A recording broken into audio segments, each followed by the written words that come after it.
እስቲ ምን ያህሎቻችንን ይሄንን ቪዲዮ ተመልክተን እግዚአብሔር ምን ያህል እንደሚጠነቀቅልን እግዚአብሔር ምን ያህል እንደሚጠብቀን ላይክ አንዳንዴ እግዚአብሔርን የምናመሰግነው እግዚአብሔር ካደረገልን ነገር ተነስተን ወይም ደግሞ ባይኖቻችን ከምናየው ነገር ተነስተን ነው።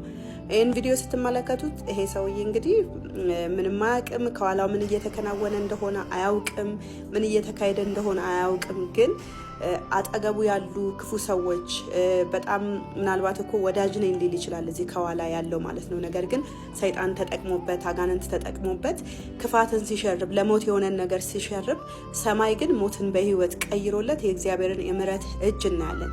ሰማይ ምን ያህል ደግነትና ቸርነት እንዳደረገለት ግን ይሄ ሰው አያውቅም ማለት ነውና በእኔና በእናንተ ቤት በልጆቻችሁ፣ በትዳራችሁ፣ በቤታችሁ ሰማይ ምን ያህል ደግነትን አድርጎልናል። ከምናየው ከምናውቀው ሳይሆን ከማናውቀው ነገር ማለት ነው፣ ከማይገባን ነገርና ጌታ ኢየሱስ ስሙ ይባረክ።